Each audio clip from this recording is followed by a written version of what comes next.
he should relinquish it to the community and depart. Section 46. 6. Travel is going on a journey.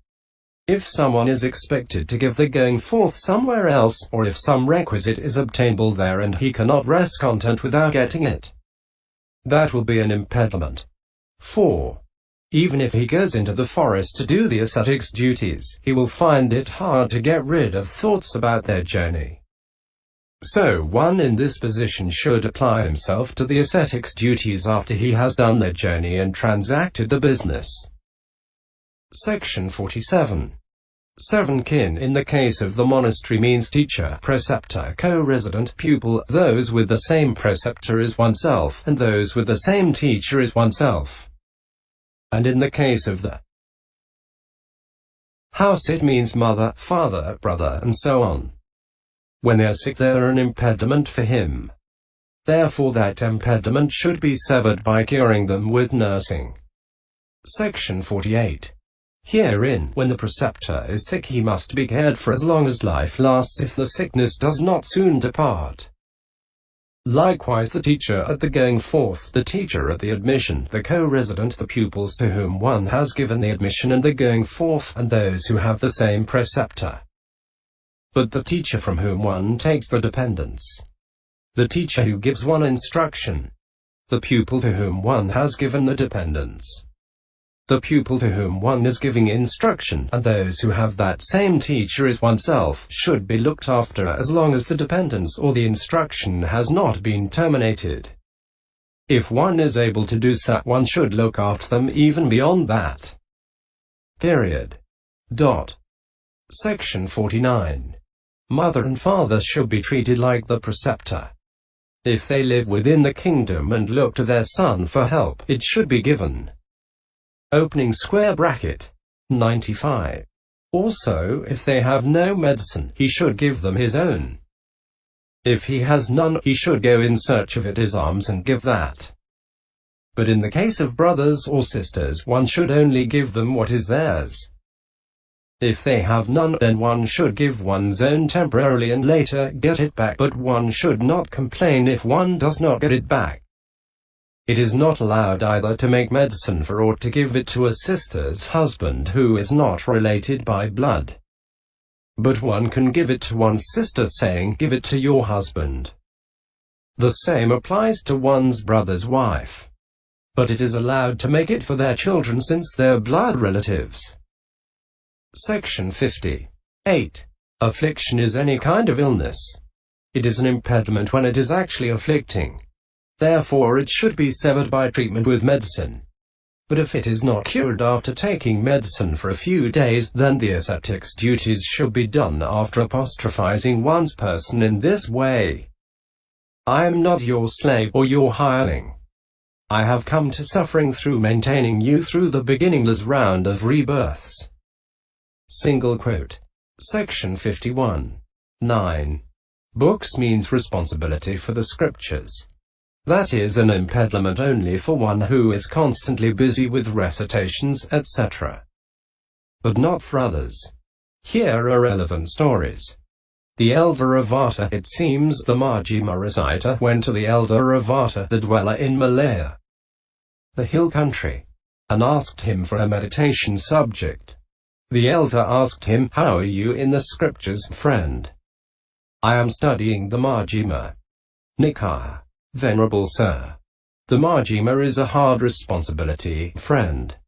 When a man is still learning the first 50 by heart, he is faced with the middle 50. And when he is still learning that by heart, he is faced with the last 50. How can you take up a meditation subject? "Venerable Sir, when I have taken a meditation subject from you, I shall not look at the scriptures again." He took the meditation subject, and doing no recitation for 19 years, he reached arahantship in the 20th year. He told bhikkhus who came for recitation, "I have not looked at the scriptures for 20 years, friends. 96. Yet I am familiar with them. You may begin." And from beginning to end he had no hesitation even over a single syllable. Section 52. The elder Mahanaga too, who lived at Karaliagiri, put aside the scriptures for 18 years, and then he recited the Dhatu Katha to the Bhikkhu's. When they checked this with the town-dwelling elders of Anuradhapura, not a single question was found out of its order. Section 53. In the great monastery to the elder Piþaka cu. Aoya had the golden drum struck, saying, I shall expand the 3 Piþakas in the circle of experts in the 5 collections of discourses, and this was before he had learnt the commentaries. The community of Bhikkhus said, which teacher's teaching is it? Unless you give only the teaching of our own teachers, we shall not let you speak. Also his preceptor asked him when he went to wait on him, did you have the drum beaten, friend? Yes, venerable sir. For what reason? I shall expand the scriptures, venerable sir. Friend, or how do the teachers explain this passage? They explain it in this way, venerable sir. The elder dissented, saying again 3 times, each time in a different way. He said, they explain it in this way, venerable sir. The elder always dissented, saying Then he said, friend, your first explanation was the way of the teachers. But it is because you have not actually learnt it from the teacher's lips that you are unable to maintain that the teachers say such and such. Go and learn it from our own teachers. Where shall I go, venerable sir? There is an elder named Mahadharmarakita living in the Taladara Pabata monastery in the Rohua country beyond the Mahaveli river. He knows all the scriptures. Go to him. Saying, good venerable sir, he paid homage to the elder. He went with 500 bhikkhus to the elder Mahadharmarakita, and when he had paid homage to him, he sat down. The elder asked, why have you come? To hear the Dharma, venerable sir. Friend, or they ask me about the Dharma and the Majjhima from time to time, but I have not looked at the others for 30 years. Still you may repeat them in my presence by night, and I shall explain them to you by day. He said, good venerable sir, and he acted accordingly. Section 54. The inhabitants of the village had a large pavilion built at the door of his dwelling, and they came daily to hear the Dharma, explaining by day what had been repeated by night. 97. The elder Dharmarakita eventually completed the instruction. Then he sat down on a mat on the ground before the elder and said, friend, explain a meditation subject to me. What are you saying, venerable sir? Have I not heard it all from you? What can I explain to you that you do not already know? The senior elder said, this path is different for one who has actually traveled by. Single quote. Section 55. The elder was then, it seems, a stream enterer. When the elder had given his teacher a meditation subject, he returned to Anuradhapura. Later, while he was expounding the Dharma in the brazen palace, he heard that the elder had attained Nibbana. On hearing this, he said, bring me my robe, friends. Then he put on the robe and said, the Arahant path befits our teacher, friends. Our teacher was a true thoroughbred. He sat down on a mat before his own Dharma pupil and said, explain a meditation subject to me.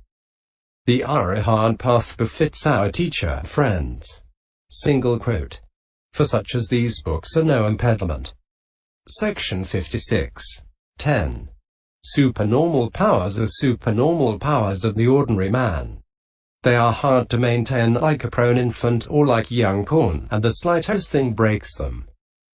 But they are an impediment for insight, not for concentration, since they are obtainable through concentration. So the supernormal powers are an impediment that should be severed by one who seeks insight. The others are impediments to be severed by one who seeks concentration. This, in the first place, is the detailed explanation of the impediments. Section 57. Approach the good friend, the giver of a meditation subject. Section 28. Meditation subjects are of two kinds, that is, generally useful meditation subjects and special meditation subjects.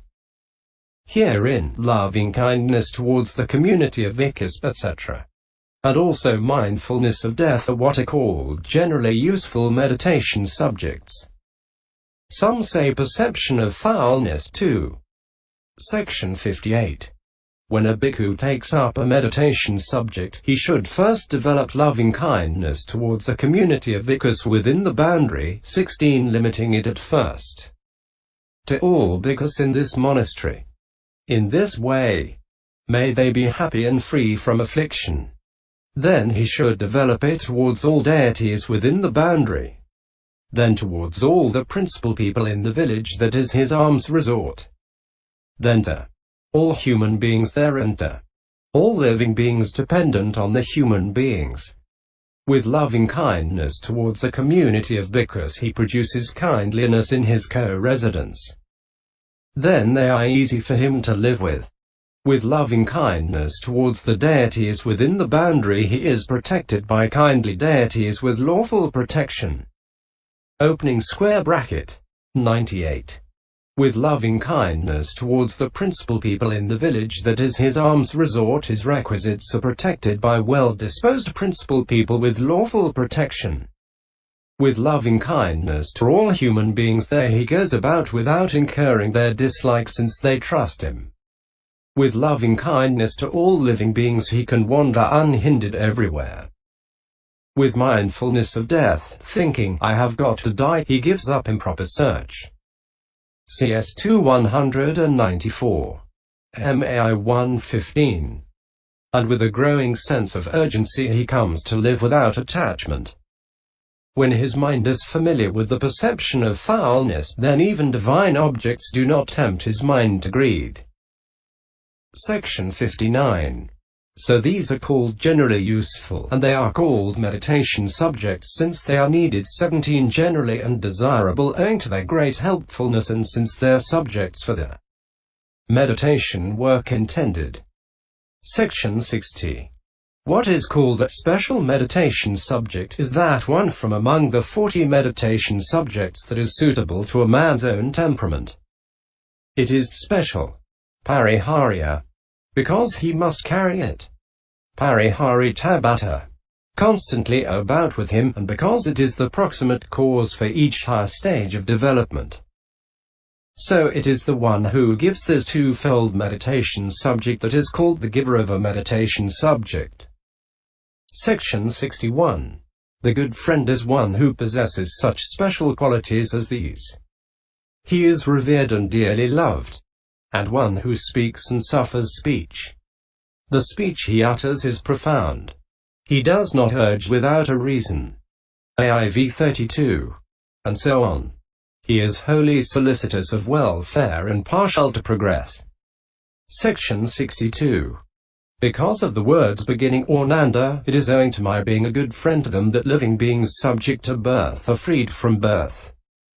SI 88. It is only the fully enlightened one who possesses all the aspects of the good friend. Since that is so, while he is available only a meditation subject taken in the Blessed One's presence is well taken. But after his final attainment of Nibbana, it is proper to take it from any one of the 80 great disciples still living. When they are no more available, one who wants to take a particular meditation subject should take it from someone with cankers destroyed, who has, by means of that particular meditation subject, produced the fourfold and fivefold jhana, and has reached the destruction of cankers by augmenting insight that he had that jhana is its proximate cause. Section 63. But how then does someone with cankers destroyed declare himself thus? I am one whose cankers are destroyed. Why not? He declares himself when he knows that his instructions will be carried out. Did not the Elder Assagutta, 99, spread out his leather mat in the air and sitting cross-legged on it explain a meditation subject to a bhikkhu who was starting his meditation subject? Because he knew that that bhikkhu was one who would carry out his instructions for the meditation subject. Section 64. So if someone with cankers destroyed is available, that is good. If not, then one should take it from a non-returner. A once-returner, a stream enter, an ordinary man who has obtained jhana, one who knows 3 Piþakas, one who knows 2 Piþakas, one who knows 1 Piþaka, in descending order, according as available. If not even one who knows 1 Piþaka is available, then it should be taken from one who is familiar with one collection together with its commentary and one who is himself conscientious. For a teacher such as this, who knows the texts, guards the heritage, and protects the tradition, will follow the teacher's opinion rather than his own. Hence the ancient elders said 3 times, one who is conscientious will guard it. Section 65. Now, those beginning with one whose cankers are destroyed, mentioned above, will describe only the path they have themselves reached. But with a learned man, his instructions and his answers to questions are purified by his having approached such and such teachers. And so he will explain a meditation subject showing a broad track, like a big elephant going through a stretch of jungle, and he will select suttas and reasons from here and there, adding explanations of what is suitable and unsuitable. So a meditation subject should be taken by approaching the good friend such as this, the giver of a meditation subject, and by doing all the duties to him. Section 66. If he is available in the same monastery, it is good. If not, one should go to where he lives. When a bhikkhu goes to him, he should not do so with feet washed and anointed, wearing sandals with an umbrella, surrounded by pupils, and bringing oil tube, honey, molasses, etc. He should do so fulfilling the duties of a bhikkhu setting out on a journey, carrying his bowl and robes himself, doing all the duties in each monastery on the way with few belongings, and living in the greatest effacement. When entering that monastery, he should do so, expecting nothing, and even provided with a toothstick that he has had made allowable on the way, according to the rules. And he should not enter some other room, thinking, I shall go to the teacher after resting a while and after washing and anointing my feet, and so on. Section 67. Why? If there are bhikkhus there who are hostile to the teacher, they might ask him the reason for his coming and speak dispraise of the teacher, saying, you are done for if you go to him. 100. They might make him regret his coming.